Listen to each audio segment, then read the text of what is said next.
magnificent Rama Navami festival, and the main purpose of the festival is to remember the pastimes of the Lord and His supremacy, right?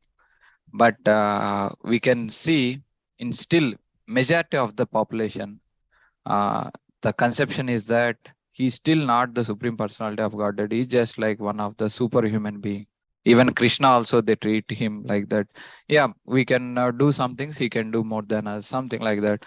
And they are just like another ancient kings and superhuman beings, like this conception, Prabhu, one thing. And like decreasing the prowess of the Lord, and on the other side, contrary, prizing the Ravana and thinking him as greatest personality, he's the greatest brother for Surpanaka. That kind of brother should be there. Like this kind of things and all, no, Prabhu.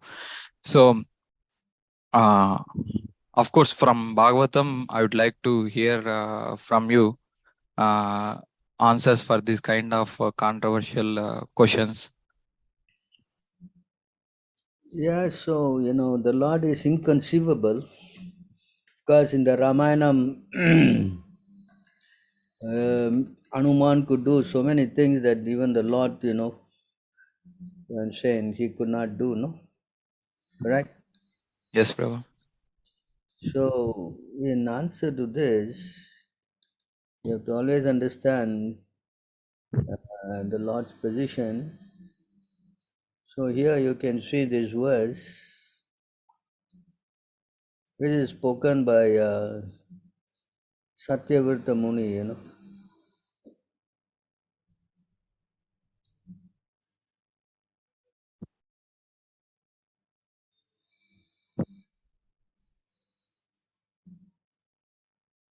So, in this verse, it says,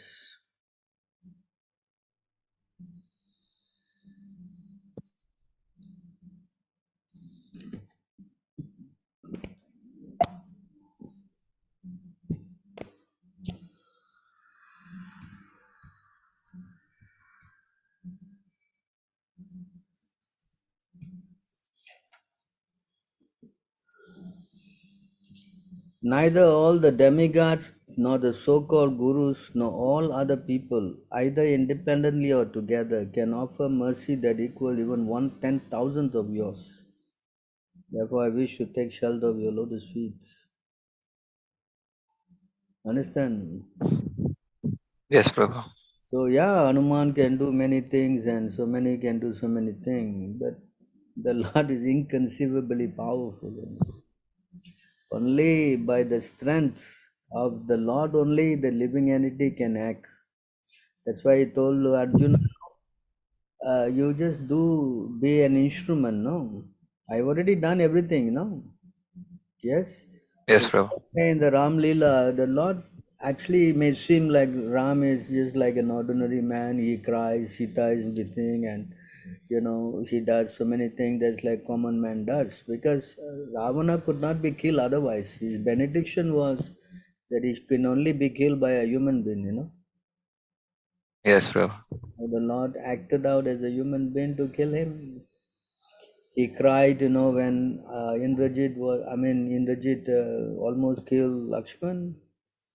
Understand? So all these activities seem a little inconceivable. Just like Kunti also said, no, so many things you do are very bewildering. Yes, Yeah, Prabhu. Yes, Prabhu. because this is how the Lord covers. Among all actors, he's the best, no? Correct?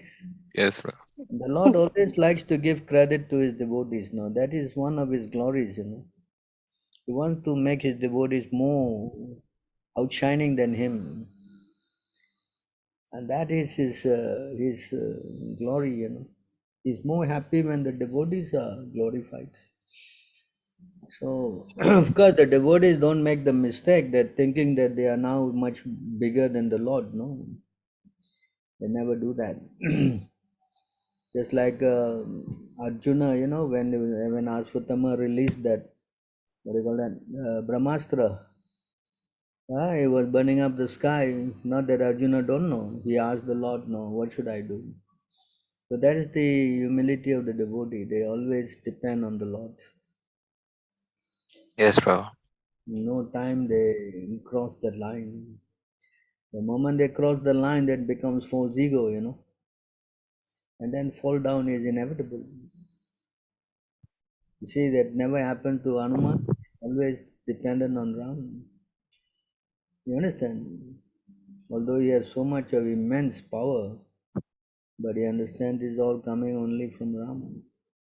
Just like Arjuna also had immense power, but when the Lord left, all his weapons were useless. He just threw them away. Correct, Prabhu. See? So similarly, in our case, we should always remember that, whatever we accomplish or can do, we should always remember that this is only by the mercy of the Lord.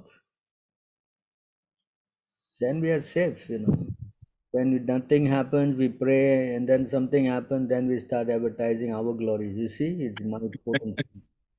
This is our problem because we are conditioned souls, We always get attacked by pride. That is our weakness.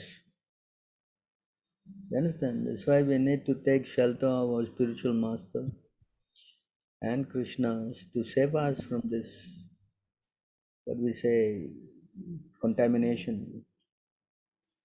Otherwise, it's very difficult, See, very difficult. This is why we always fall down. To explain here, this was the question.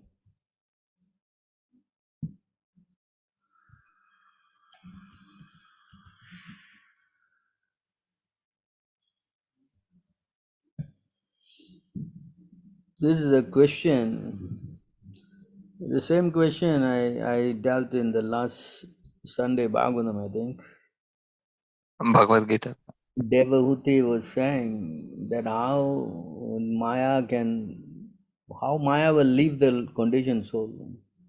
Will they ever, whether the soul can come out of this Maya? Yes, Prabhu. You understand? Yes, Prabhu. So again, the same question is asked by the four Kumaras to Lord Brahma. And Brahma, he then brought them to this Hamsa avatar, he came to answer this question. So the sages headed by Sanaka said, "Oh Lord, people's mind are naturally attracted to material sense objects. And similarly, the sense object in the form of desire enter within the mind. Therefore, how can a person who desires liberation, who desires to cross over activity of sense gratification, destroy this mutual relationship between the sense object and the mind? Please explain this to us." See? So when we are covered by Maya, we cannot see things,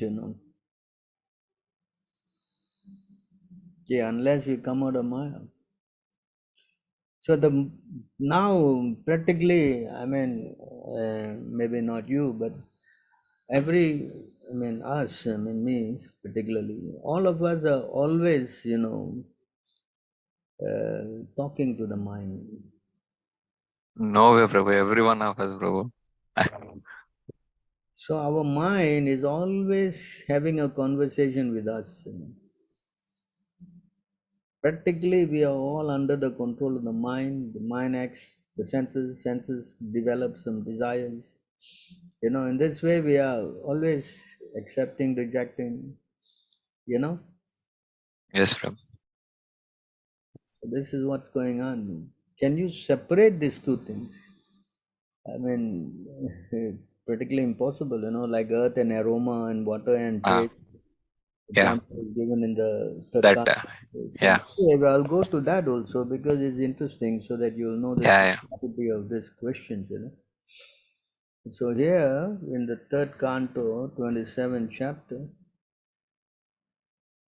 I think it is on the, give me a minute, same thing she asked, 17th sloka onwards. So she asked this question.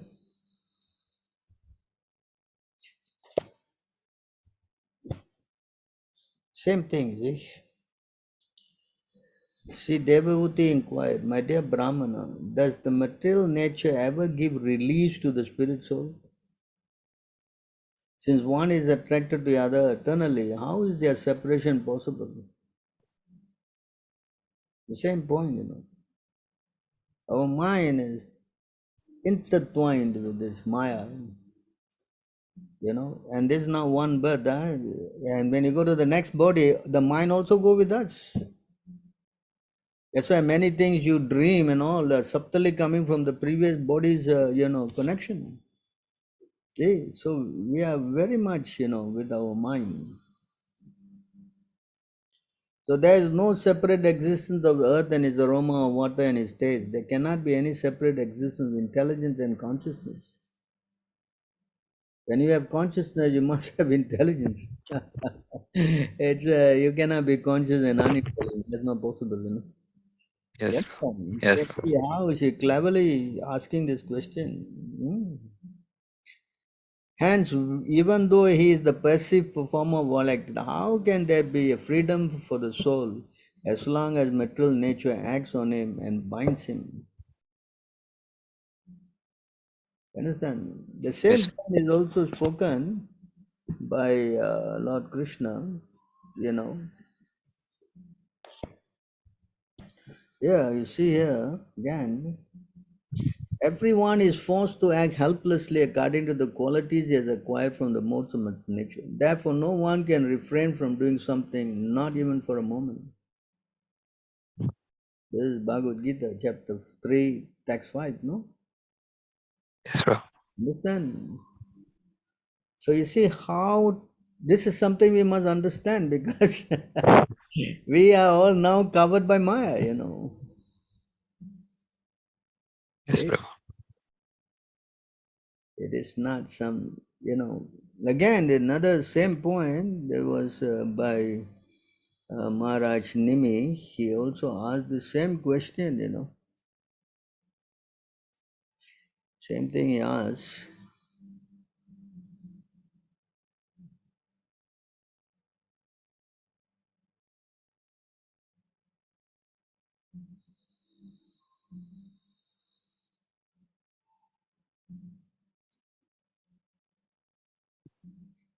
You see here,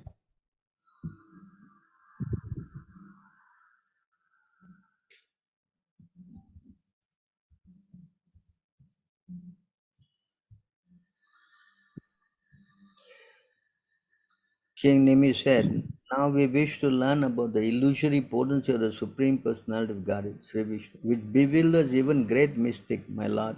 Please speak to us about this subject. Yes, bro. Although I am drinking the nectar of your statement about the glories of the Supreme Personality of Godhead, my thirst is not satiated. Such nectarian description of the Lord and devotees are actual medicine for conditioned soul like me, who are tormented by the threefold miseries of material existence.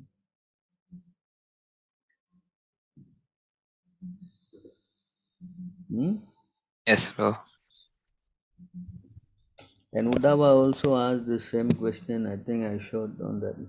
Yeah, bro. 11:10:35. You can see here again, same thing. Uddhava said, O my Lord, a living entity is situated within the material body, is surrounded by the modes of nature, and the happiness and distress that are born of activities caused by this mode. How is it possible that he is not bound by this material encirclement? It may also be said that the living entity is ultimately transcendental and has nothing to do with the material world. And how is he ever bound by material nature? So I see how we are very much stuck, very, very stuck. It is not such an easy thing to come out of Maya, because Yes, bro. association, our conditioning, and so many things. We are going through so many things. And this is not just one life, millions of life. Hmm? Huh? Yes, bro. Understand?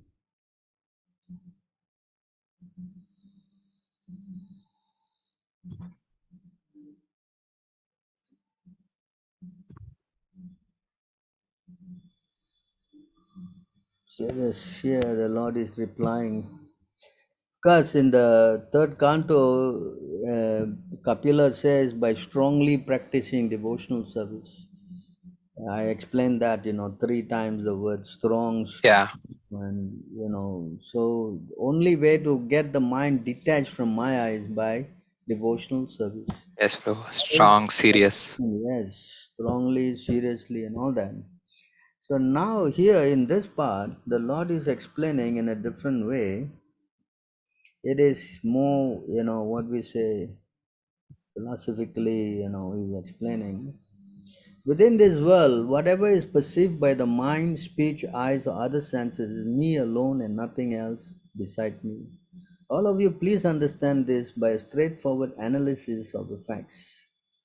So, everything in this material world is made possible by the arrangement of the Lord. As we learn in the second chapter of the Bhagavatam, that how the super soul, unless the super soul see, we won't be able to see. Unless the super soul hear, we won't be able to hear. So all these elements are there in the Supreme Lord. Unless he's there with him, it's not possible for us to. That's why here it says, all the senses, me alone and nothing else. And even to speak about it, the Lord what entails all the departments of the senses and all to particular demigods. The moment he created the power of sight, then the sun is manifested. When there's the power of hearing, then, particular demigod on that is manifested. So everything, our whole body is controlled by the demigods who are subject to surrender to the Supreme Lord. See, so it is here, everything fits in, this is the management of the Lord. So the Lord saying, everything is coming from me only. My dear son, the mind has a natural proclivity to enter into the material senses object, and similarly the sense object enter into the mind. But both this material mind and the sense are merely destinations that cover the spirit soul, who is part and parcel of me. So the Lord is making a distinction. All these things are material, but the soul is spiritual, is part and parcel of God. That's also there in the Bhagavad-gītā. Mamaya angso jiva loke jiva bhuta sanatanaha, 15:7, no? Yes, Yes, Prabhu. yes, the same. This verse is there. You can see here.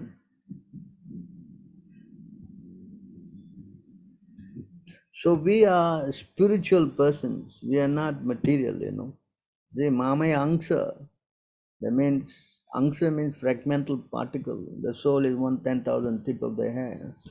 Living entities in this conditioned world are my eternal fragmental parts. Due to conditioned life, they are struggling very hard with the 6 senses, which include the mind.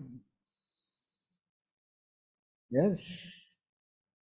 So you see, the mind is a material thing, as of course the Lord already spoke about that, in the 7th chapter of the Bhagavad-gītā, correct? Yes, Prabhu. So you see in 7:4, I think, right? Yeah, Prabhu. Bhumi Vayuran. Okay. So that's all the material religion. But then in 7:5, he says another thing, you see. He differentiates the soul and the, material element that is separated from him. But the living entity is not separate, The spiritual energy, he never says separate. You see, Maya is separate in the previous verse. He says here,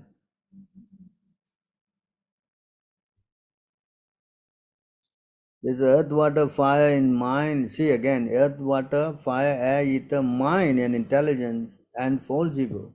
All these are 8 constitute my separated material energy. It is not like it is separate from him, You understand? But he never said that about the soul. The soul is part and parcel of him, you see? Here it says here, besides this, O mighty Arjuna, there is another superior energy of mind which comprise the living entities who are exploiting the resources of this material inferior nature. You see, a superior energy of mind. So the soul is part and parcel of God, and it is a superior energy of the Lord. It is not, it is not a material energy like the mind, the intelligence, the false ego. All these are material energy. So there is a distinction between the spirit soul and the material body, subtle and gross. See? This is also explained, the Lord explained this also here again, the same thing he explained. Right, I think next verse is, because we'll go to that first before. So therefore the Lord says in the next verse,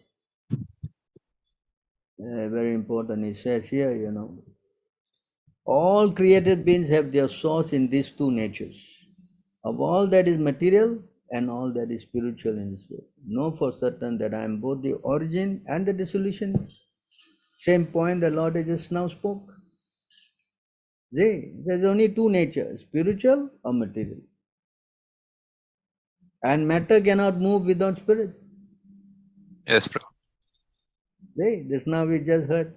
Because of the presence of the soul, they are exploiting this whole material energy and trying to enjoy all these things.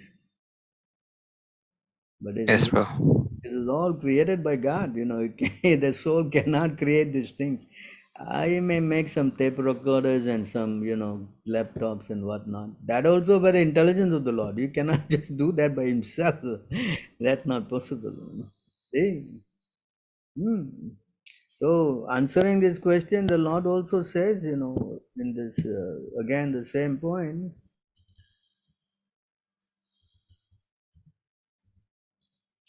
the Lord also says the same thing here, Oh, most intelligent Uddhava, the living entity called Jiva is part and parcel of me, again.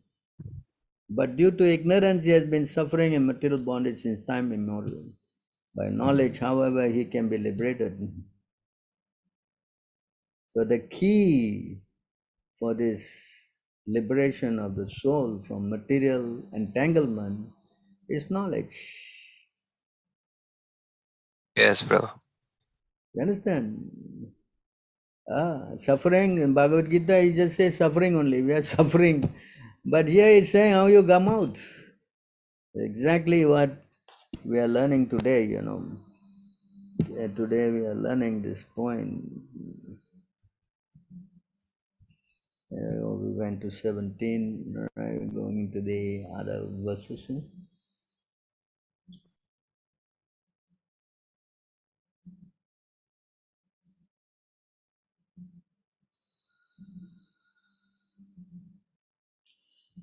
So it was what, 25, I think.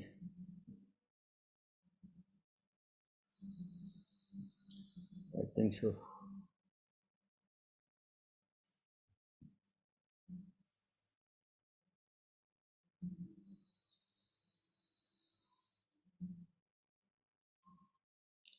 Yes. So here, same point, part and parcel of the Lord. A person who has thus achieved me by understanding that he is non-different from me, realize that the material mind is lodged within the sense object because of constant sense gratification, and that the material objects are existing prominently within the material mind. Having understood my transcendental nature, he gives up both the material mind and its objects. So this is the solution of how to detach from sense gratification and how to get the mind under control. So we have to understand the Supreme Personality of Godhead. He gives up both the material mind and its objects. So rather he engages them. Of course, giving up is one thing. In devotional service we have learned that how we can give up this thing by engaging them all in Krishna's service. Right, bro. Just give up and sit, I see no evil, speak no evil, and talk no that kind of thing, like the Brahmavadis and the Mayavadis. They say, no, we don't want to have anything to do with Maya. That's not possible. Proper renunciation is using things that can be used for, they must be used for Krishna service. There are two verses of Rupa Goswami on that one. Yeah. Kama Krishna Karmarpane. No. This verse is there in the Bhagavad-gītā, that Rupa Goswami is very Kama, 410, Prabhu. 410 purpose. 4:10. No, it's on the 6. No. Okay. Anasaktasya. Anasakta Vishayan. So this is the thing that we learn, how to engage our senses. I mean, with the sense object. No, this is the 2 verses that is. Let's see here. These 2 verses are very important. Anasaktasya Vishayan Yataham Upayunjitaha Nirbande Krishna Sambande Yukta Vairagya Muchyate. And then Prapanchikataya Buddhaya Hari Sambandhi Vastunaha Mumukshubhihi Parityago Vairagyam Palgu Katayate. So what is these 2 verses? When one is attached to anything, but at the same time accept everything, when one is not attached to anything, one is not attached to anything, but at the same time accepts everything in relation to Krishna, one is rightly situated above possessiveness. On the other hand, one who rejects everything without knowledge of his relationship to Krishna is not as complete in his renunciation. Yes, Prabhu. You understand this very important point? That's why Krishna says in the Bhagavad-gītā, all that you do, yajyo hosi, yasnasi, dadasi, yatapasyasi, madarpanam. So, it's not that we are so stupid to give up everything and go to some caves and hide ourselves. No. That's why there's mumukshubi parityago. Vairagyam palgu. Palgu means false. You understand? Yes, Prabhu. Everything must be engaged in Krishna's service. That's why Prabhupada called it Krishna consciousness. This is the idea of becoming conscious. Conscious of Krishna. Of course, you have to have your family, children, this, that, so many works, so everything. But you have to learn how to bring Krishna inside.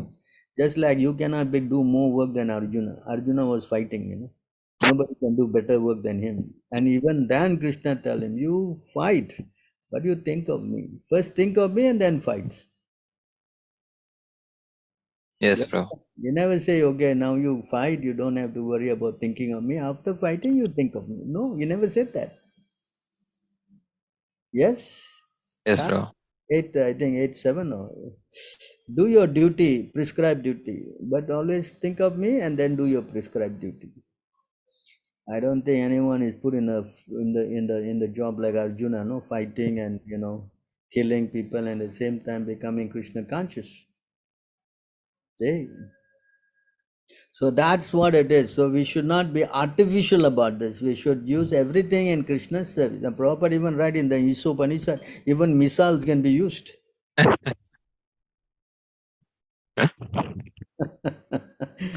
how we're going to do that? But you can see how Prabhupada is, writing. So therefore, that's intelligence. How to do this? Of course, we may not know the science, so we have to go to the spiritual master. The spiritual master is so important that he teaches us how to do these things, I think the second verse is there also. No, second verse is not there.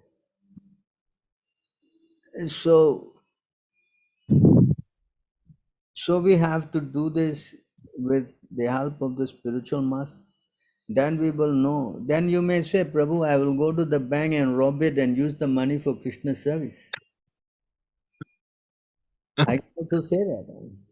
And that's why we need to be guided. How to do this for Krishna's satisfaction. Just like you may also say, I can offer meat to Krishna and eat it. Or I can offer tobacco which is plant to Krishna and I can smoke it. Yes? So therefore, to safeguard this thing, we have to follow Sadhu Shastra Guru. You understand? We cannot again use the whimsicality of our mind. Because the mind will conjecture so many crazy stuffs, So we have to be careful. Right, so we go back to the verse again. Which one was that? I think it was 11, 13, 17. 26. Okay. 26. So you see, We have to get this knowledge to understand Krishna. That's why Krishna also says in Bhagavad-gītā, no? Janma karma cham divyam evam yoveti tattvataha tyakto deham punarjanma nahitimam eti sojana. One who knows my transcendental birth and activities does not come back again to the material world. In other words, he detaches himself. You understand? Huh? Just by knowing. In fact, it says anyone who knows is also a Mahatma and Sudurlabha, a great and rare person. Who knows again? So you see again, having known Krishna only, you can detach the mind from Maya. There's no other ways of detaching the mind from Maya. That's not possible. That's why Lord Shiva is meditating only on Krishna for thousands and thousands of years. Lord Brahma is also similarly doing that. Yes, Prabhu. Why? Why they are meditating on his lotus feet? They're such great personalities. Why are they doing that? That's the only way it can purify our mind. Especially Lord Shiva is constantly with Maya, you know. In fact, when she's in full steam, then he's associating with her in a distance. That's there also. Correct. The Maya is not some lightweight, no. That's why Lord, even Brahma, Prahlad also said, I'm not afraid of your form, you know. I'm more afraid of your Maya. So this is how intelligence is measured. Waking up, sleeping, deep sleep are the three functions of intelligence and occurs by the modes of material nature. Why intelligence? Because intelligence is subservient to the mind, no. The mind acts through intelligence, no. Yes, the living entity within the body is certain to possess characteristics different from these three states and thus remain as a witness to them. So the body is certain to possess characteristics different from these three states and thus remain as a witness to them. So these things are in our body. This is how our body functions. Either we are awaking, then we are enjoying the senses. When we are sleeping, we are enjoying the mind. And when we are in deep sleep, we are in ignorance, completely ignorance. Yes, This is Prabhu. the position. Understand? So, I think this is a verse one. One should know that wakefulness is born in the mode of goodness, dreams from the mode of passion, and deep dreamless sleep from the mode of ignorance. The fourth element, pure consciousness, different from these three and pervades them. See? The transcendental position. The spirit soul is trapped in the bondage of material intelligence, which affords him constant engagement in the illusory modes of nature. But I am the fourth stage of consciousness beyond wakefulness, dreaming, and deep sleep. Becoming situated in me, the soul should give up the bondage of material consciousness, and at that time the living entity will automatically renounce the material sense object and the material mind. So again, the same point the Lord is stressing. Unless you become Krishna conscious, you cannot come out of this. That's a fact. We go to sleep, we cannot control it at all. There's no way. Yes? And then Yes. we wake up, if we are not Krishna, we try, we chant, we try to do, but still you see how our mind is, yes, Yes, drifting Prabhu. away to Maya at the earliest moment when we hang our beat back. Yeah? Right? Correct. Because the soul is pleasure seeking and the mind is the outlet for that and the senses are the object of it, you know. See how cleverly the Lord is explaining everything. So we are wrapped through and through. So the only way, again and again, the Lord is saying in every verse, that you become conscious of me. Now the Lord has introduced the mind and the senses and introduced the intelligence. And now he's bringing another element, the false ego. See, just now we read mind, intelligence, and ego, correct? They are my material energies. So how he has used this cleverly to keep the conditioned soul in bondage. The false ego of the living entity places him in bondage, which awards him exactly the opposite of what he really desires. Therefore, an intelligent person should give up the constant anxiety to enjoy material life and remain situated in the Lord, who is beyond the function of material consciousness. You understand? See Yes, how the living entity is stuck. That's why devotee is saying, what's his name? Nimi Maharaj is saying, what's his name? Uddhava is saying. Uddhava. Arjuna is also saying, when can the mind, come out? I don't see any way the mind can come out. Chanchala Manahe Krishna. But, Krishna. yeah. So don't think that, we are, oh, Prabhu, it's okay. I now know, just chanting, everything will be okay. Huh? So we must know how and why we must chant. Yes, Understand? bro. Yes, bro. Yes, yeah. The false ego is the thing that actually wraps us in. Ahankara Vimudatma. Again, when you see the Ahankara, the next word is Vimudatma. Cool. Ahankara doesn't have a Prasanatma, no. Ahankara is always a Vimudat. Vimudatma. Correct? Yes. Correct. This is why it is. False ego is the craziest thing that we can, and the false ego is not.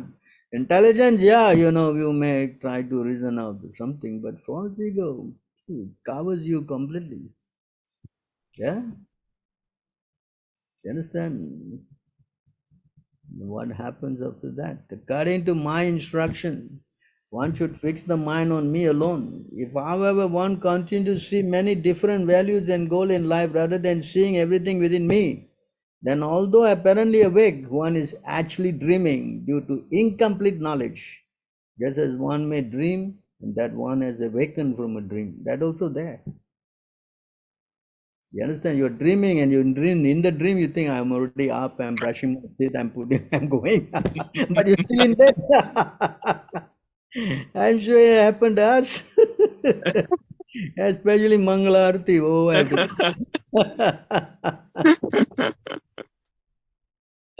Yes or not? Oh, 5:30. Oh my goodness, I'm still sleeping. Oh, what is this? Correct? Yes. See, this is how cleverly the Lord is explaining. See, the Lord is perfect. He knows how this Maya, everything works so perfectly. Understand? If we deviate from Krishna consciousness, there's no question of coming out. That is not possible. Then what happens is the Lord explaining to them. Those states of existence are conceived as separate from the Supreme Personality of Godhead and have no factual existence. Although they create a sense of separation from the Absolute Truth, just as the seer of dream imagines many different activities and rewards. Similarly, because of the sense of an existence separate from the Lord existence, the living entity falsely perform fruitive activity, thinking them to be the cause of future result and destination. So therefore he gets stuck, thinking, no, I must work, no, I need money, no, I have to take care of this, that, this, so many things. This is all due to false ego. And he has got hope against hope. Everything is mess, but he's always hoping against hope.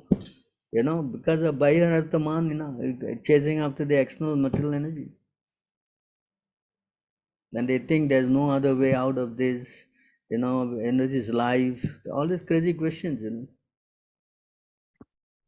You understand? Because they are drifting away from the Lord. Yes, bro.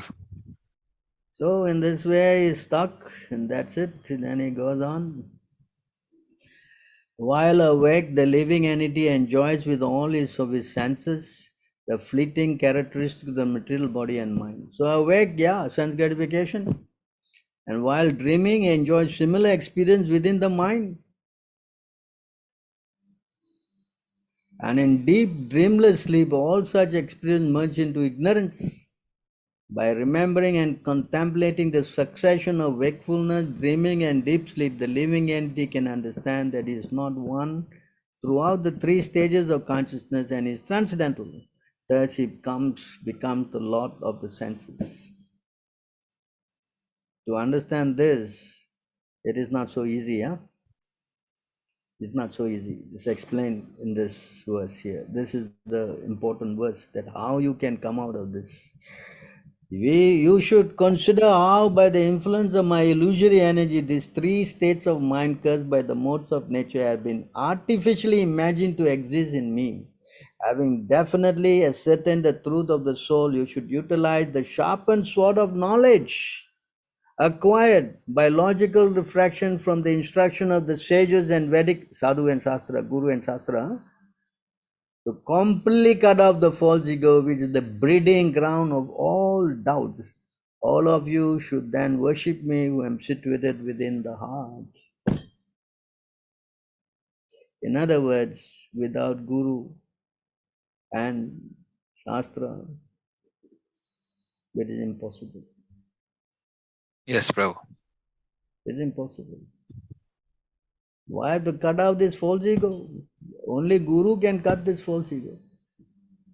Otherwise, you cannot make any progress. Because immediately you get all mental. Right? Understand? Correct? Yes, Prabhu. The mind is always telling, oh, he shouldn't have spoken like that, he should be more gentle. So many nonsense he will tell you. Yes, Prabhu. Understand? That's why the golden rule. We cannot disobey the spiritual master. Yeah, we chant that every day in the morning, correct? Correct, Prabhu. And To we consider cannot him as an go against ordinary person. Shastra also. Two things. We cannot go against Shastra also. And of course, we have to be very obedient to the sadhu, Shastra, and Guru. It says in the Caitanya-caritāmṛta, there's a verse, it says, for the sake of delivering the soul, Jivere Kripa Haila Krishna Veda Puran. Madhya 21-2, Krishna is saying, Mugda, we'll come back to this verse, 33, we'll go here first, you see.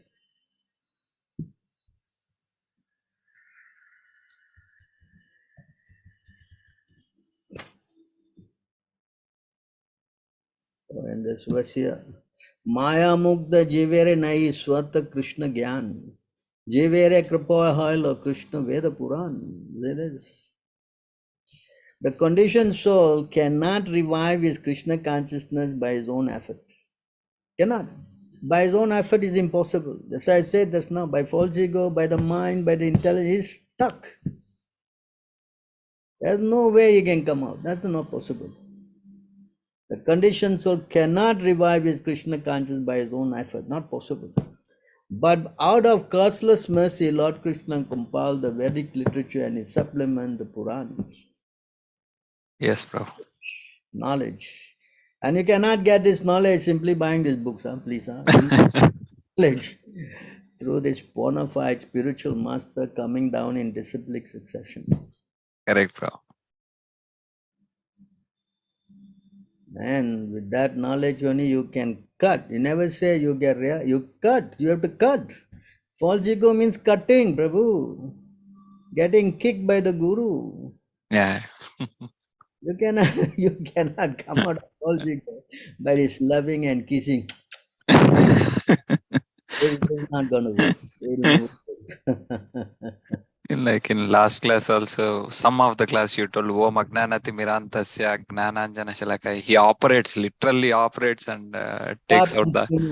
Sharp chakshus unmilitam. The sharp instrument, he cut open. Cutting is painful, huh? Please. Understand?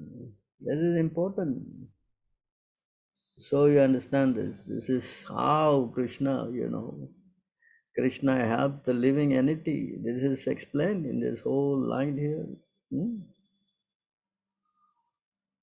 The forgetful conditioned soul is educated by Krishna through the Vedic literature, the realized spiritual master, and the super soul.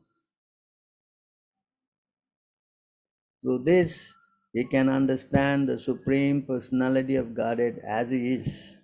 Yeah, He cannot understand Lord Krishna in his eternal master and deliver from the clutches of the Maya. Then he can understand that Lord Krishna is eternal master and deliverer from the clutches of Maya. In this way, one can acquire real knowledge of his conditioned life and can come to understand how to attain liberation. correct. Acquire real knowledge. What is not real knowledge? All this material knowledge is not real knowledge. Because it conditioned us. Oh, work is important. I have to eat, I have to sleep. These are more important. Have sex, this, that. All these are very important. That is not real knowledge.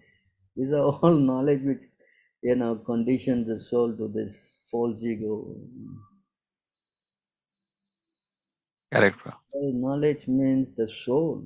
The soul understands its constitutional position as eternal servant of Krishna. That's the real knowledge.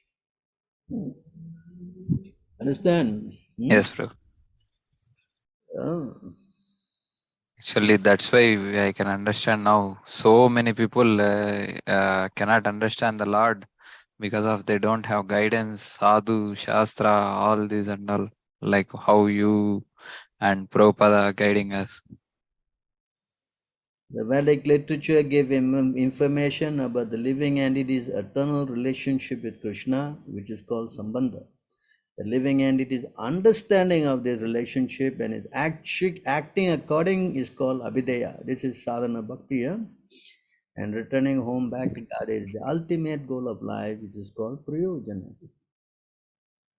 So this is how the living entity can come to its goal, So we go back again to the verse just now. Yeah. Yes, bro. So you see, to completely cut off the false ego, which is the breeding ground of all doubts. So if you have doubts, it will not be through the false ego. Yes, bro. Ichyataha, one should see that the material world is a distinct illusion appearing in this mind, because material objects have an extremely flickering existence. This is a very important verse. This was one should see that the material world is a distinct illusion appearing in the mind, because material objects have an extremely flickering existence, and here today and gone tomorrow. They can be compared to the striking line created by willing a fiery stick. The spirit soul by nature exists in the single state of pure consciousness. However, in this world, he appears in many different forms and stages of existence. The mode of nature divides the soul's consciousness into normal, wakefulness, dreaming, and dreamless sleep. All such varieties of perception, however, are actually Maya and exist only like a dream. I like to point out to this point. One should see. One should see that the material world is a distinct illusion appearing in the mind, because material objects were extremely flickering existence and are here today and gone tomorrow. That's how we all are working. Oh, this thing happened, how so many crazy things, how this we could do this or could do that, all nonsense fighting this thing. Tomorrow the situation changes. Yes? Yes, bro. Yeah, very accurate this line is. That's why Krishna told Arjuna, in the Bhagavad-gītā, Matras pastastu kauntaya sitosna sukha dukkha. You learn how to tolerate. Because this is what the material world is, always giving you some flickering nonsense. Huh? Correct. And nothing is permanent. This thing illusion appearing in the mind. That's why when you talk to your mind, I'm telling you, it can give you a whole, so much of bliss, some nectar it is manufacturing in the factory of our mind, and this, that, conjecturing this thing, that thing, analyzing different angles in millions of ways and giving you all kind of purpose. That's the power of this mind. That's why Krishna say, among difficult things to control, I'm the mind. Arjuna also said, the Lord himself is saying. That's why I said, to control the mind, you have to take shelter of Guru and Krishna. I showed that verse many times. Yeah. Only by the shelter of Guru and do it very carefully. He says Yes, that. bro. Jada Bharat. Yes, do it very carefully. Hello. It is not some joke, because of this crazy mind, we have taken millions of births, millions, Prabhu, millions. And still we thinking, it's okay, Huh? Yes? Yes, bro. Yeah? You understand? So this is a very, very important verse. And then, of course, the not stressing, having understood the temporary illusion nature of material thing and thus having pulled one's vision away from illusion, one should remain without material desires by experiencing the happiness of the soul. One should give up material speaking and activities. If sometime one must observe the material world, one should remember that it is not ultimate reality, and therefore one has given it up. And therefore one has given it up. By constant remembrance up to till the time of death, one will not again fall into illusion. Yes, bro. You understand? You have to hear this Maya. It is not real. The real thing is Krishna. Yes, bro. The real understanding is Krishna. This is why we must, because if we forget this and get into Maya, and that's it, we will at time of death, what will happen? Cannot remember him. Not possible. Correct? Yes, bro. So, this whole chapter is so important. An example is given how you should act. Just a drunken man does not notice if he is wearing his coat or shirt. Similarly, one who is perfect in self-realization and has thus achieved his eternal identity does not notice whether the temporary body is sitting or standing.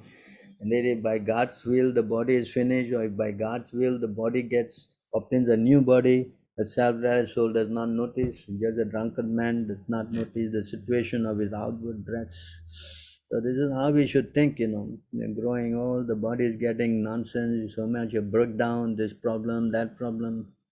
One should just understand the body is going through his whole thing, but not lose out his real purpose of chanting and hearing and remembering Krishna. The body will dwindle, Everybody's body will dwindle. There's no such thing as somebody's body won't dwindle. That's not a fact, right? Yes, bro. So material body certainly moves under the control of supreme destiny. That's what I'm saying now.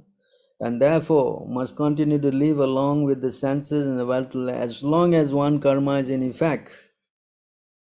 A self-realized soul, however, who is awakened to the absolute reality and who is thus highly situated in the perfect stage of yoga, will never again surrender to the material body and its manifold manifestation, knowing it to be just like a body visualized in a dream. So, as a devotee, we should always understand this, I got this body because of my previous karma. I don't know what I did, so many things. I just should live along with it and go on. But my main job is to become Krishna conscious. Yes, bro. Should be our understanding. Not that we try to be crying like the karmis, thinking that, oh, my body, this, that, this, that. We just have to go on with our work. So this is what the Lord has explained to the question, how Maya and the soul can be separated. It's a very detailed explanation. So I hope you understand this question. Yes, Prabhu. Yes, Prabhu. Any other questions on this? One Mataji, Anandini Mataji, when you are saying about soul and sense gratification. So she asked one question in the chat, Prabhu. So she is asking like, so as much as possible, the soul is free from sense enjoyment. That much it liberated from material world, is it? I don't understand the question. So she is asking like, how much the soul is free from material enjoyment, sense enjoyment, that much it is liberated, is it, from the material world? As you surrender, I reward accordingly. Like that she is asking. So as you surrender to Krishna, the reward is there. Ye yate mam prapadyante tam stuteva bhajamiham, Bhagavad-gītā. Yes? Yes, bro. So if your surrender is 90%, yes. Your surrender is 10%, yeah. Yes. So you have to learn how to give 100% and get purified.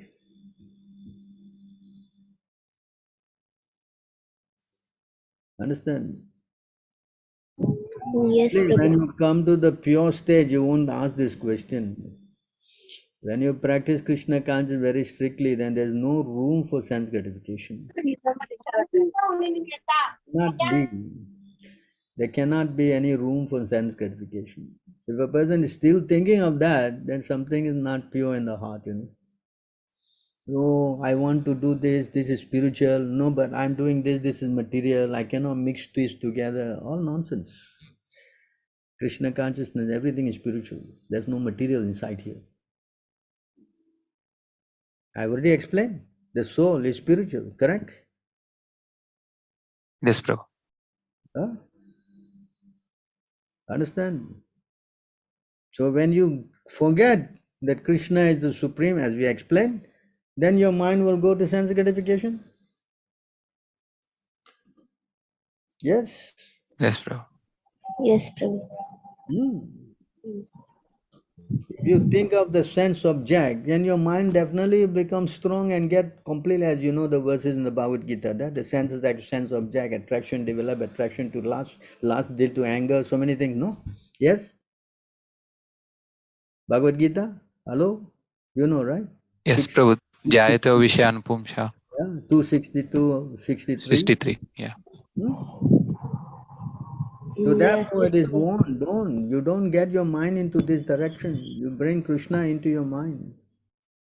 That's why it's all simple, chant Hare Krishna, Hare Krishna. If you chant Hare Krishna and hear, then your mind will not go anywhere. That's why Prabhupada says hearing is important, no? Until you come to the perfect state, the moment you say Krishna, immediately Krishna sits in your heart. Oh, then of course you are very, you can deliver the 3 worlds by that. Until we come to that, better we just learn how to hear, correct? Yeah, not Yes, the, bro. this is the process. Yes. Any Yes, other bro. questions? Is it clear, this whole subject I've discussed? Hello? Yes, bro.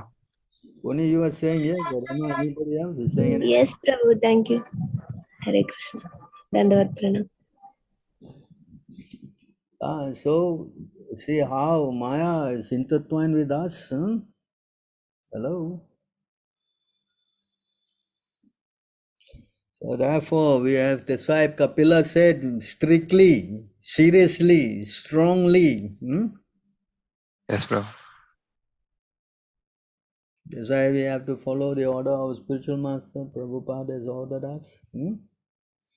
You follow the program unfailingly, he said, no? Mamcha vyabhajarena bhakti yogena sevate. Unfailingly, you practice every day, every day. Eventually, you become, as I quoted today, 3 verses, then you really become happy, Yes? Yes or not? Yes, Prabhu. Yes, Prabhu. Where I have quoted these verses, no?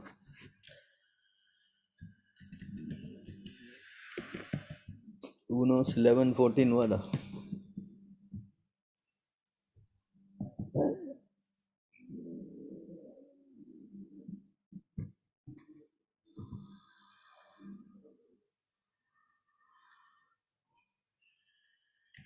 Yeah. This again, Krishna says here, if you really want to become happy, oh learned Uddhava, those who fix their consciousness in me, giving up all material desires, share with me a happiness that cannot possibly be experienced by those engaged in sense gratification. Bhagavad-gītā again, Krishna says, Chaitanya Mahaprabhu says, Anandam Buddhi Vardhanam. Right? Yes, Prabhu. Bhagavad-gītā, Krishna says, Raja Vidya Raja Guyam, Pavitramidam Uttamam. What pratyachakaham dharmyam, susukam, Kartumabhyayam. kartamabhyam, and non-imaginable, this unlimited happiness. Correct? Yes, Prabhu. So we really want this happiness, that it is not disturbed by all this other thing. The only thing is to become Krishna conscious. In the next verse also he says there,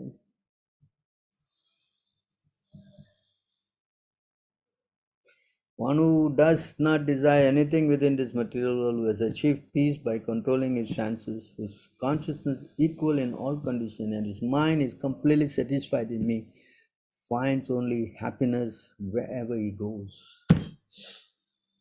I mean, we all are looking for this. The soul's position is to search for this only. No. Everywhere we want happy. Who's going to a place where there's misery? No one wants to go there. Nobody. That's why the word hell is very frightening. No, it's a miserable place. Why? Correct? So you see how Krishna is speaking here to Uddhava. Wherever he goes, he will only find happiness. That means what? You go to heaven or go to hell. That's a verse by Lord Shiva, no? A devotee doesn't care whether you go to heaven or go to hell. Go anywhere. Why? Because he's only finding happiness anywhere because he's with the Lord. Yes, He's not Prabhu. separated, always with the Lord.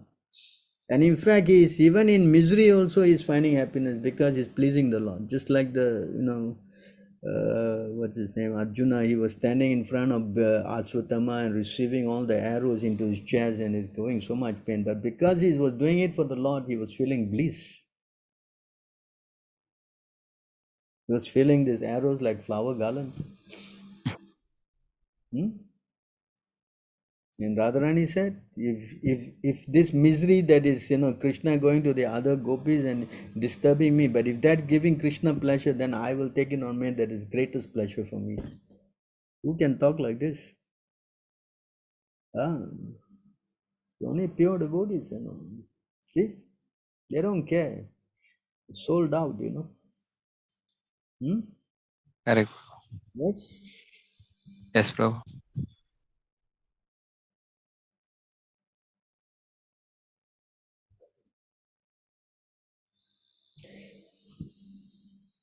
Those who are without any desire for personal gratification, whose minds are always attached to me, who are peaceful, without false ego, and merciful to all living entities, and whose consciousness never affected by the opportunities for sense gratification, such person enjoy in me a happiness that cannot be known or achieved by those lacking such detachment from material world. And we cannot know this kind of happiness. It is hidden. It's hidden, in the movies. That's why we go to the devotees, and ask them, mercy, please, you give me mercy. Because the devotees have got Krishna. That's why devotee association is so important.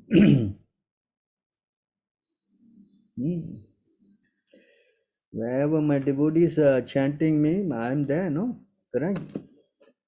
Yet, what? Nasam Ah, Vasamsi Vaikunte, Yoginam Hridayam Cha. I'm not in Vaikunta, no, I'm in the heart of the yogi. Where are you? Yatra gayanti matbhakta tatra tishtami narada. Yes, wherever my devotees are glorifying me, I'm there. Machita Madgata Prana Bodhayantas Paraspara. See? Another verse, very important verse, you see.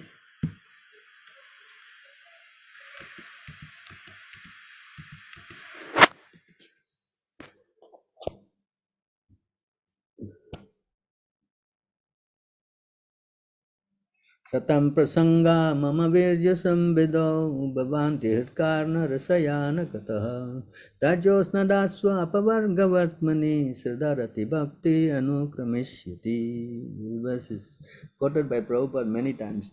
In the association of pure devotees, discussion of the pastime and activities of Supreme Personality of Godhead is very pleasing and satisfying to the ear and the heart.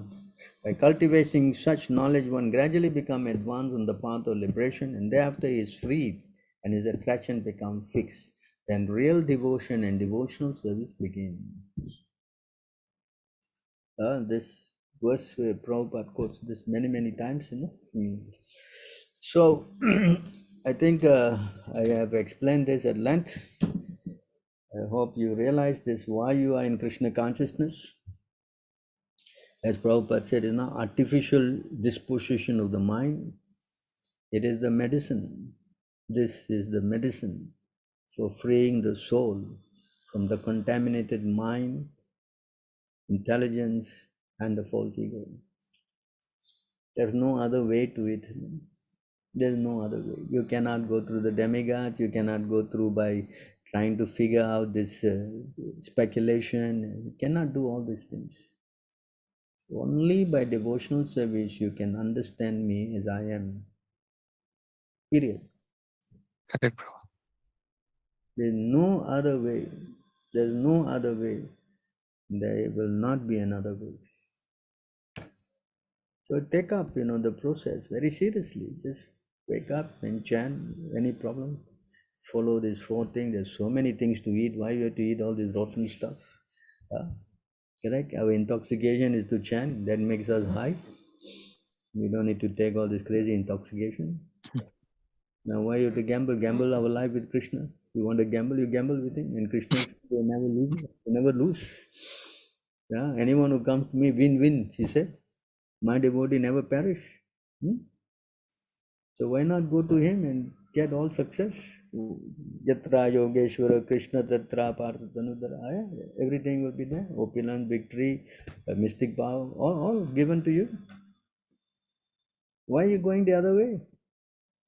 Chasing after this small kind of happiness, getting entangled, misery. Yes? Yes, bro. Prabhu. Yes. Yes.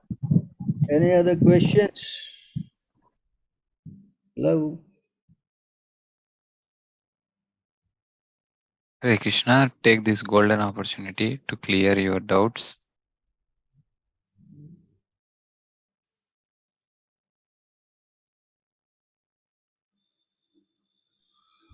Hare Krishna Prabhu, Dandavat Pranam, Jai Śrīla Prabhupāda. Satyam here. Prabhu, sometimes like when I chant or I engage in devotional service, I take it as like the more I engage in it, the more it will help me to follow the regulative principles, like because there are certain regulative principles which I'm still struggling to follow. So sometimes I take it that the more sincerely I chant, it will help me to follow follow the regulative principles.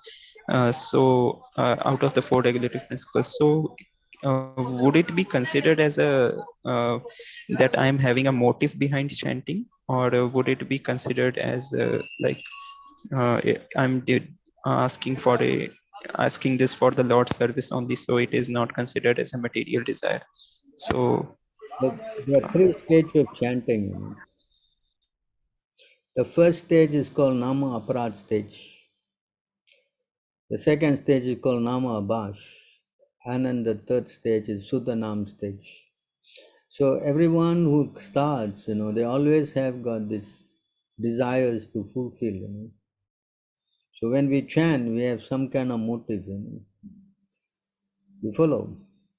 So the process is to keep chanting. Never mind whatever desires you have. You just keep chanting. And by and by and by, you will come to the purified stage. Gradually, Prabhupada said. Yes? Yes, Prabhu. Because in the initial stage, everybody, all got contaminated things in the mind, no? Yes, Prabhu. Right? Yes, Prabhu. Understand? Yes, Prabhu. So we have to learn how to overcome that by taking up the process, no? Yes? Yes, Prabhu. There's no shortcut to this, no?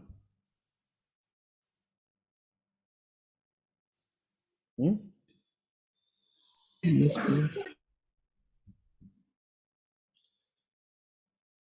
Gradually, when we become more and more purified, then everything starts happening, no?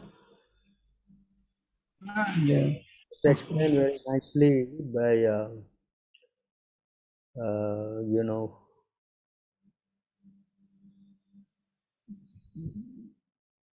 by Prahlad Maharaj, by Haridas Thakur. Haridas Thakur explained this, I'm trying to get that verse for you.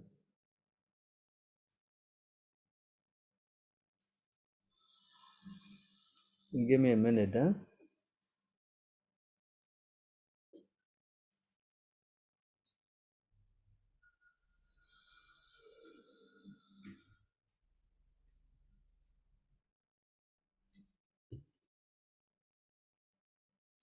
Anyone knows there's a verse, even if you chant, 5-4, I quoted that verse many times.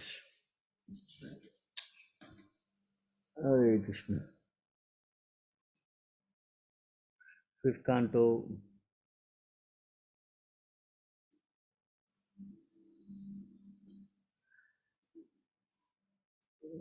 Forgot the verse. Have to find the verse now. Nama Abhash.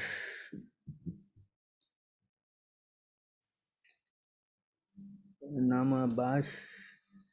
And even Haridas Thakur also quoted all these verses.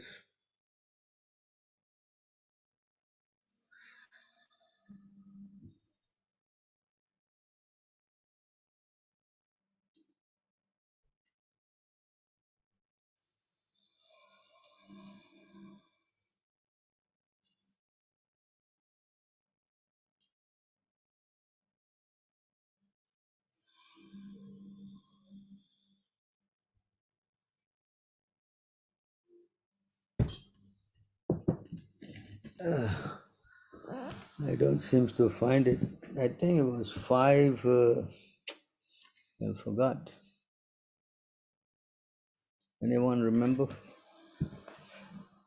It's 5:14 or 5:4.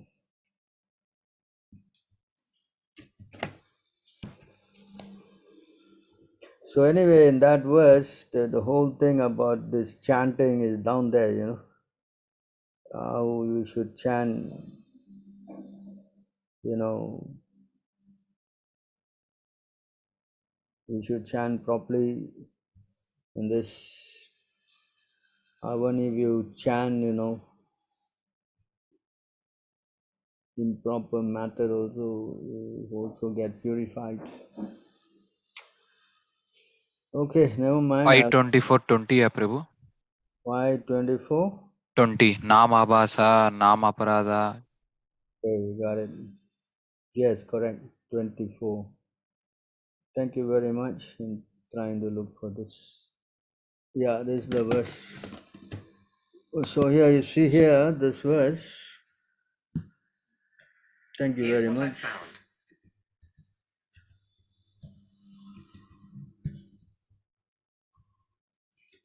So here in this verse you see here, If one who is embarrassed by hunger or falls down or stumbles, chant the holy name of the Lord even once, willingly or unwillingly, he is immediately freed from the reaction of his past deeds.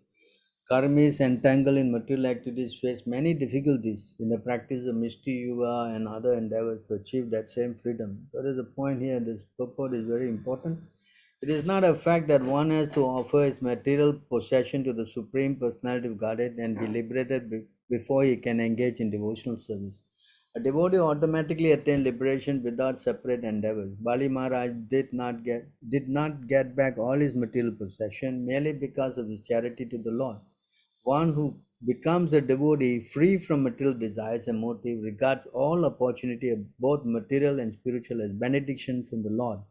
And in this way, his service to the Lord is never hampered. Bhukti, material enjoyment, and mukti, liberations, are only byproducts of devotional service.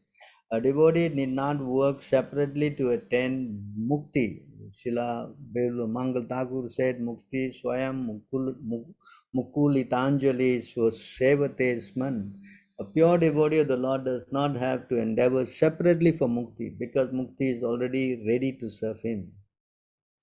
In this regard, Caitanya-caritāmṛta Antya 3, 177 to 188 describe Haridas Thakur's confirmation of the effect of chanting of the holy name of the Lord.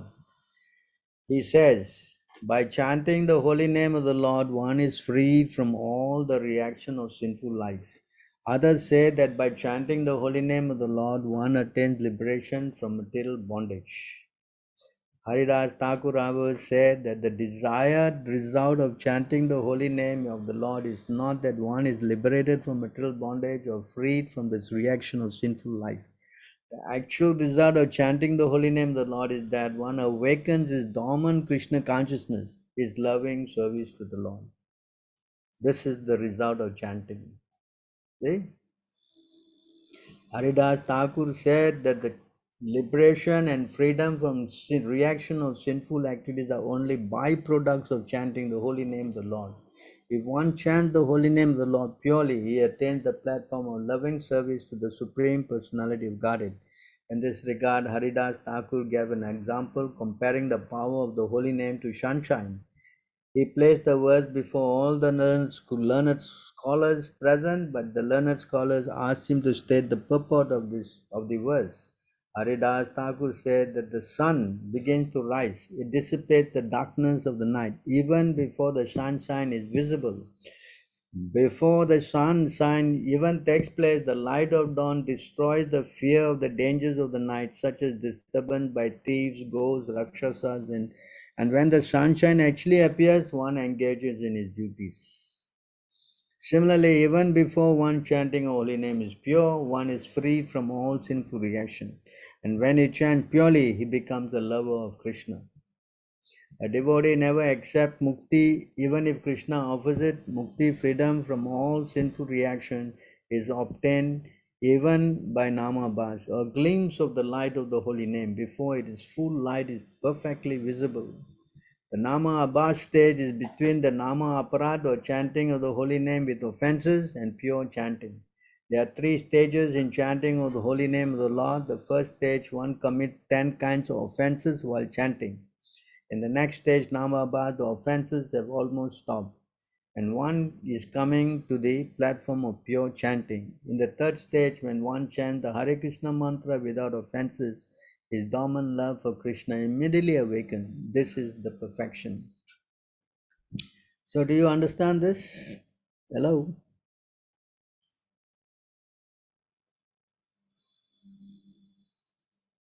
He asked the question, you understand? Satyama, yeah?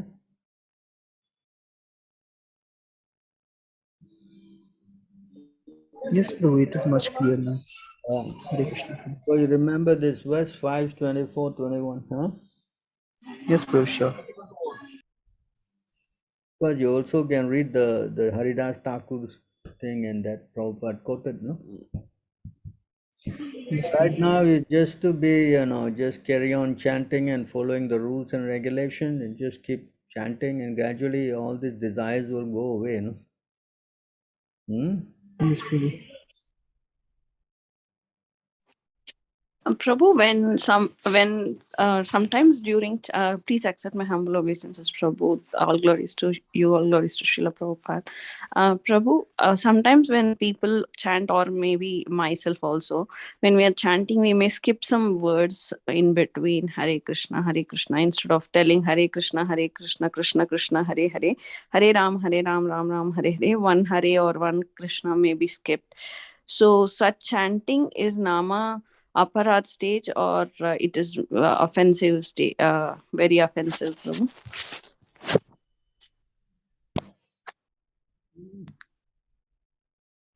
Therefore, it should be understood that one is easily relieved from all sinful reaction by chanting the holy name of the Lord and chanting of his qualities and activities. This is the only process recommended for relief from sinful reaction. Even if one chants the holy name of the Lord with improper pronunciation, he will achieve relief from material bondage if he chants without offenses. Ajamil, for example, was extremely sinful, but while dying, he merely chanted the holy name, and although he is calling his son, he achieved complete liberation because he remembered the name of Narayan. Hello? Thank you, Prabhu. Huh? Right here.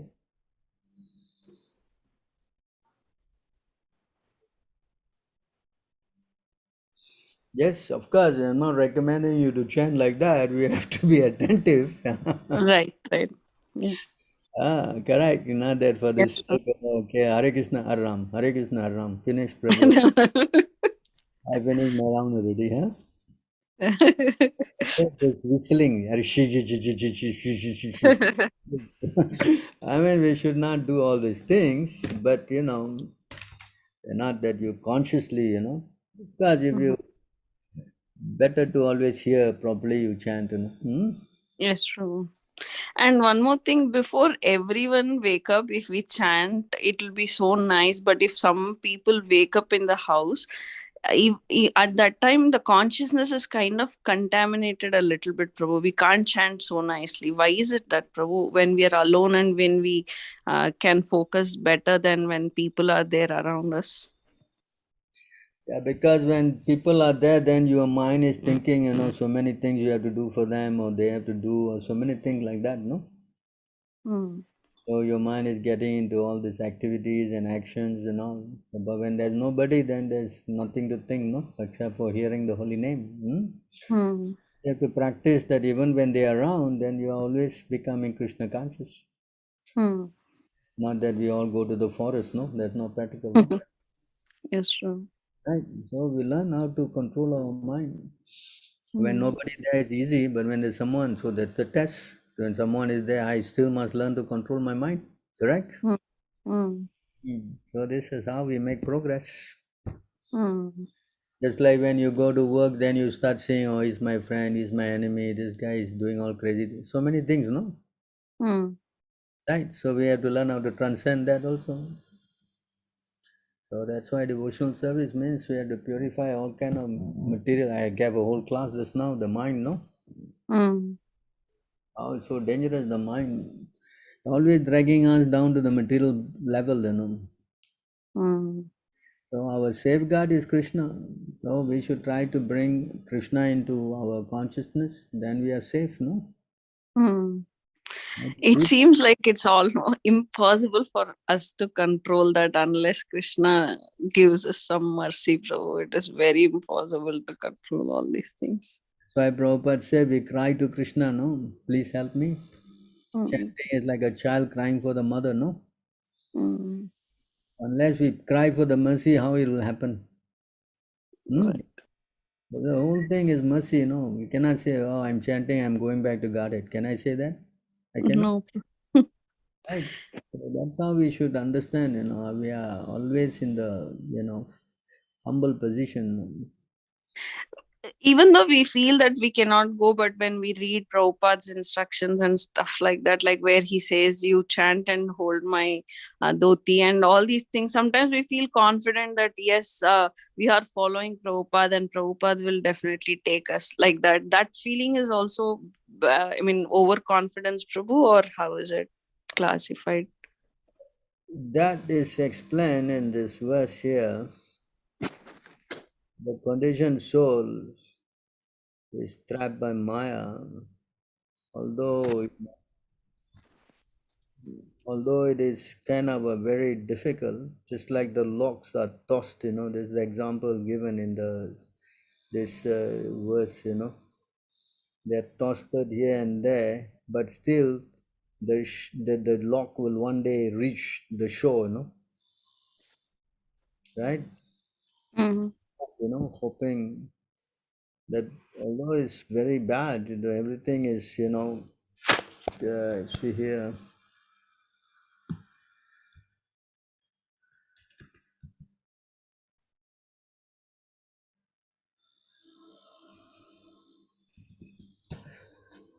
So this verse says, the conditioned souls are wandering throughout the different planets of the universe, entering various species of life. By good fortune, one of these souls may somehow or other be delivered from the ocean of Nissan. Just as one of the many big logs in the flowing river may by chance reach the bank. Yes.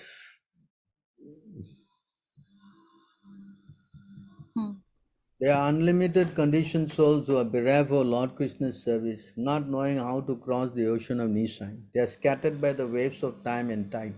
However, some are fortunate to contact devotees, and by this contact, they are delivered from the ocean of Nissan, just as the log floating down a river accidentally washes upon the bank. Because I am so fallen, I shall never get a chance to see the Supreme Personality of Godhead. This was my false apprehension. Rather, by chance, a person as fallen as I am may get to see the Personality of Godhead. Although one has been carried away by the waves of river of time, one may eventually reach the shore. You understand?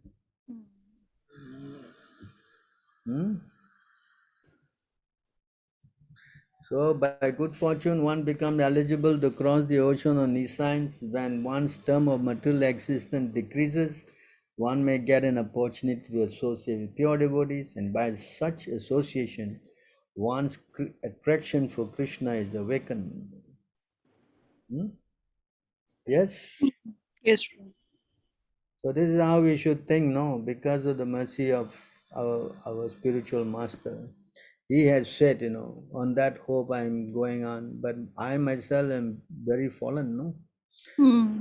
See any hope in myself, right? Yes, true. Understand? So that way we always remain humble, no? Yes? Yes, true.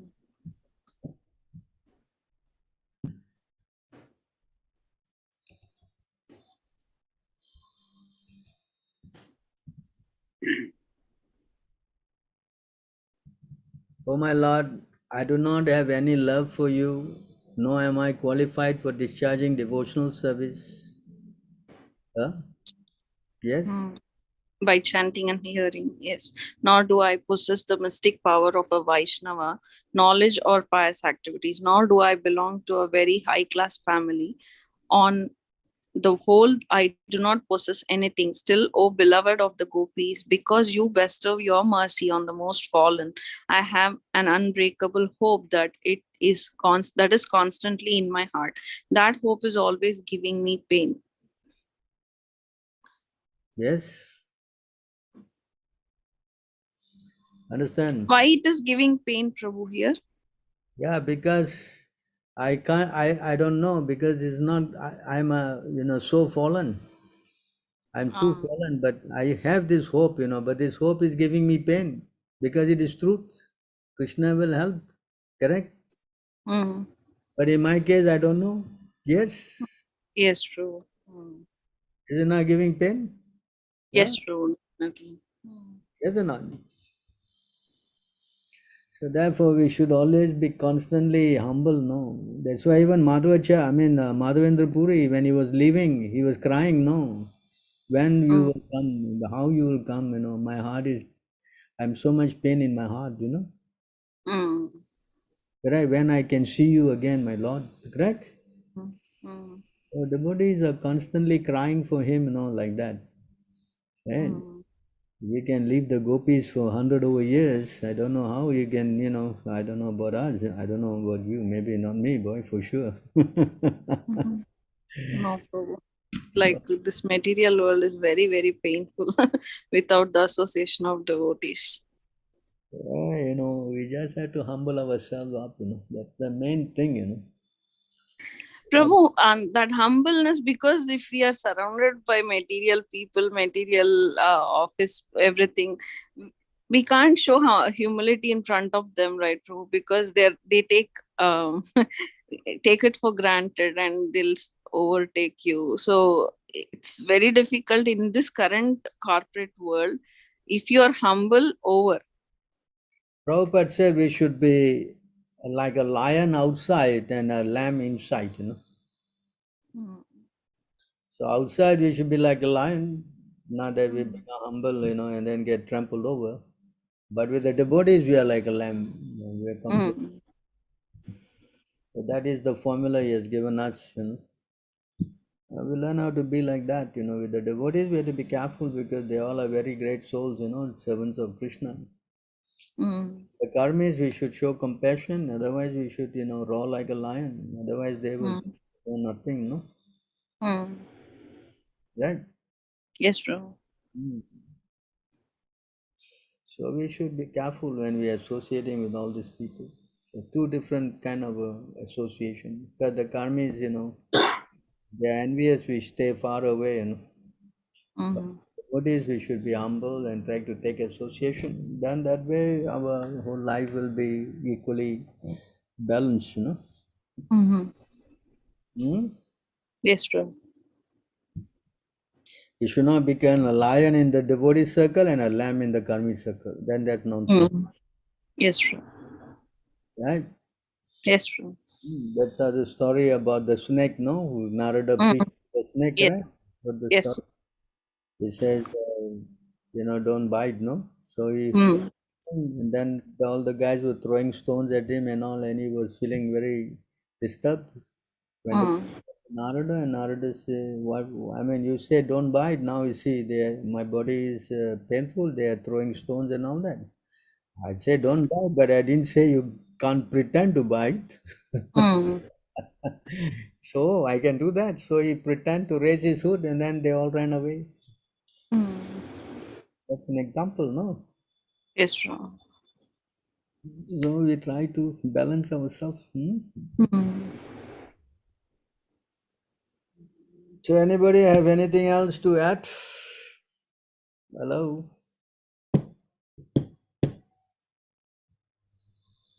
Prabhu, I think Anandini Mataji again asked one more question in the chat.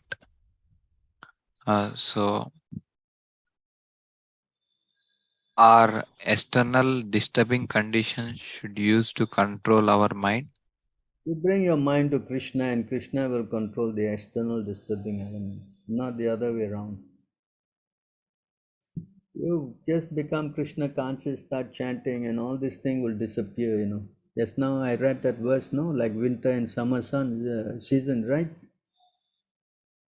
Right? Matras pasta to Krishna say tolerate, right? Hello? Yes, Prabhu. You tolerate Yes, and yes, chant, Prabhu. this thing will change.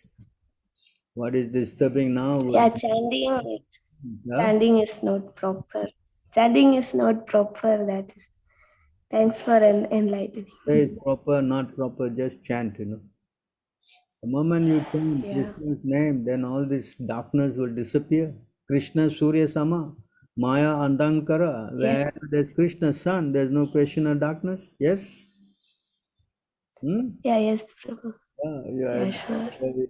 Chanting it proper, not proper, all that not for you to decide. Ajamil, he didn't decide one. No, I'm not chanting properly. That's why the Vishnu Dutta didn't come. Did he say that? Huh? Hello? No, that in that verse, that chanting was offenseless chanting. He means he was chanting without any offense. Of course, you just chant and depend on Krishna. Let Krishna take care of that. Whether it's offensive or not offensive, you don't know. Do you know? No. You just chant and pray. If we sincerely pray, why Krishna will forsake? Krishna is very kind, you know. Do you understand? Yeah. Calls for him, he is very obligated. In Ramayana it says, and I want to chant even once, and then I give all protection. Correct? Yes, yes. To just carry on the service, you know, and depend on Guru and Krishna. Not to say, oh, I'm chanting not purely, and that's why Krishna is not coming to reward me, and all this kind of thing. This is all speculation. Understand? Just chant. Yeah. Try to please Krishna, not to please yourself. Why you have to worry happy, not happy, and all these things? Why? Huh? Correct? Your job Yes, yes. and then you can. Why worry about all these other things? Tell me? Yes. You understand or not?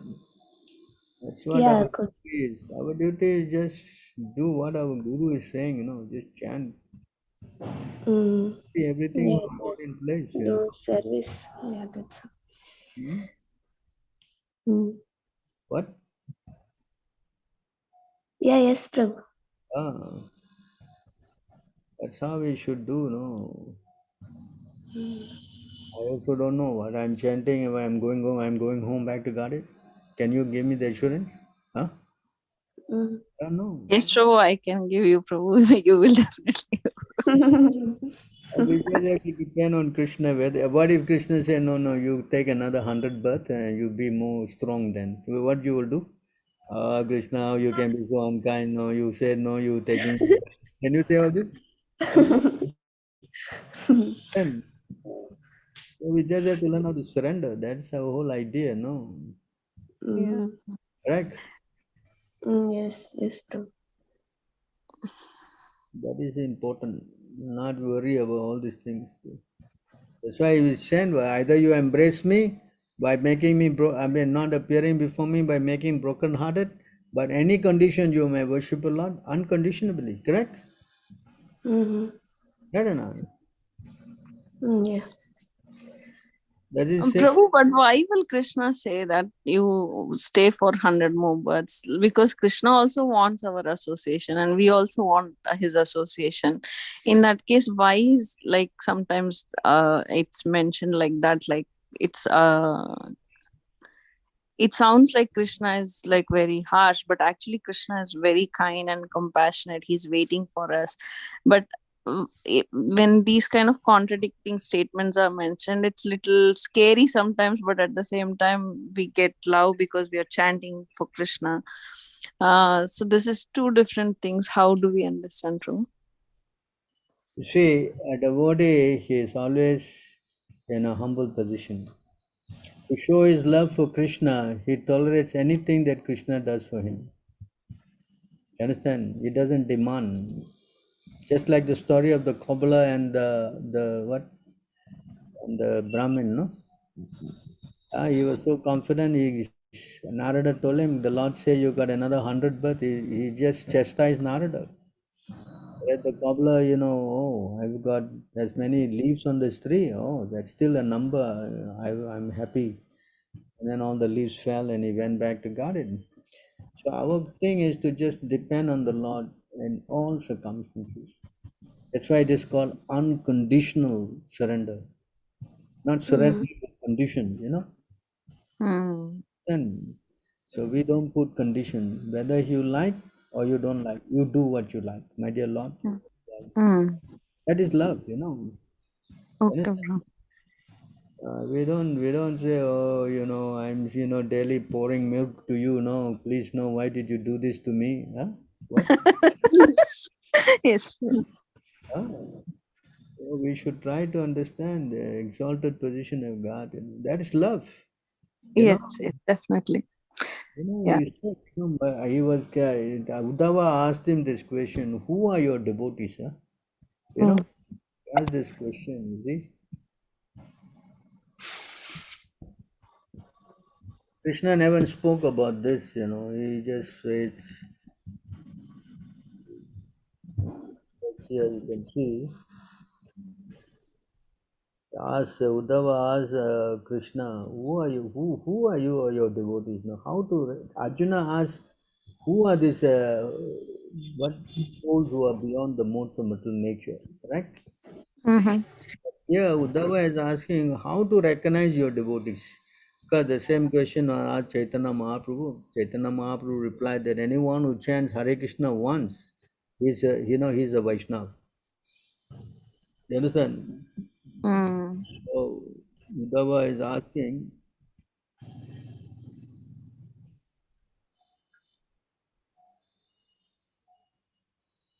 give me a minute, I just take this word out.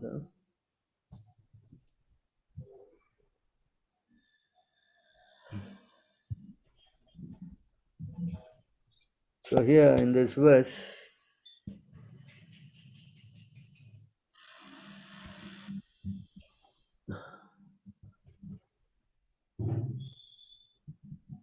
Sri Uddhava said, my dear Lord, O Supreme Personality of Godhead, what type of person do you consider to be a true devotee? And what type of devotional service approved by great devotees as worthy of being offered to your Lordship? My dear ruler of the universal controllers, O Lord of Vaikuntha and Almighty God of the universe, I am your devotee because I love you. I have no other shelter than you. Therefore, please explain this to me. Huh? Understand this question? Mm-hmm. Yes, true. Who are these devotees? Huh? Mm. The Lord explains this in the following verses. So here he says here, who are his devotees? The Supreme Personality of Godhead said, my dear Uddhava, by associating with my pure devotees, one can destroy one's attachment for all objects of material senses, sense gratification. By such purifying association brings me under the control of my devotee. Right? So he is saying how you can win his love. Krishna is giving this, how you can win me. Unless you associate with my devotees and love and surrender my devotees, then he qualifies who are these devotees, So here he is saying,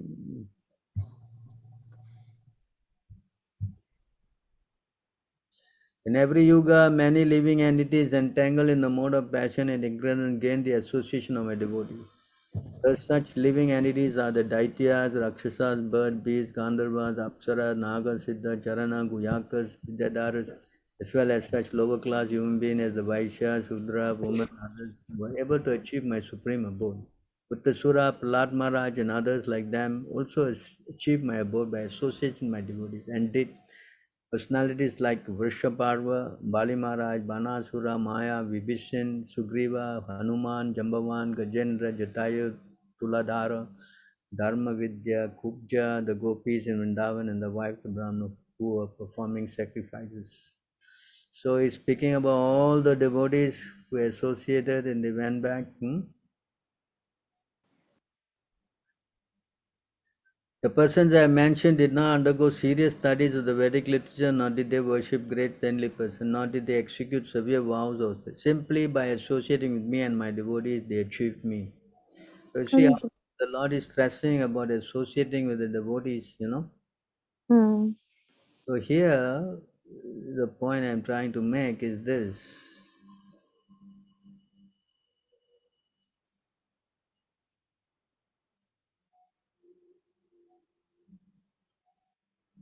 The residents of Vrindavan, headed by the gopis, were always completely attached to me with the deepest love. Therefore, when my uncle Akrura brought my brother Balaram and me to the city of Mathura, the residents of Vrindavan suffered extreme mental distress because of separation from me. I could not find any other source of happiness and could not find any other source of happiness. Dear Uddhava, all those nights that the gopis spent with me, their most dearly beloved in the land of Vrindavan, seemed to them to pass in less than a moment. Bereft my association, however, the gopis felt those same nights dragged on forever, as if each night were equal to day of Brahma. See how the gopis were in difficult position, My dear Uddhava, just as great sages in yogic trance merge into self-realization like the rivers merging into the ocean, and are thus not aware of material names and forms. Similarly, the gopis of Vrindavan so completely attached to me within their mind that they could not think of their own bodies or of this world or of their future life. Their entire consciousness was simply bound up in me. Krishna never revealed this fact, how much he is. All those hundreds and thousands of gopis understanding me to be their most charming lover and ardent desiring me in that way were unaware of my actual position. Yet by intimately associating me, the gopis attain me to supreme absolute truth. So you see how Krishna is speaking very highly of the gopis,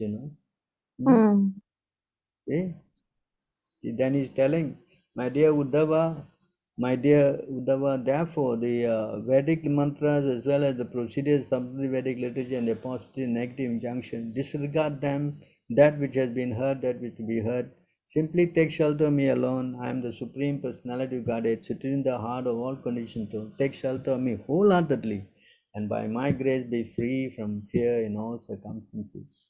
So this is the point Krishna is making, that he's speaking about who are those devotees, He's talking about the top motive. Whereas Chaitanya Mahaprabhu, more, he says that who is the Vaishnava? Anyone who chants Hare Krishna is Vaishnava, even once if he chants. So you see how the comparison about devotees, So here Krishna is talking about the gopis as the topmost devotees. And then in Chaitanya Mahaprabhu, he said, given even more simplified, he said, anyone who chants, you associate with them. So this is the whole idea, somehow or other, become a devotee of Krishna through the devotee of Krishna. Then your life, it's all it is. Because I don't know, maybe you can, but reaching the standard of the gopis is a very top. Impossible. So we try to become a Chaitanya Mahaprabhu, seven of the gopis, seven of our spiritual master. Just way to go forward. Okay, I guess we have reached the end of our time. To thank all of you for coming online. Anybody else got anything to say before we wrap up?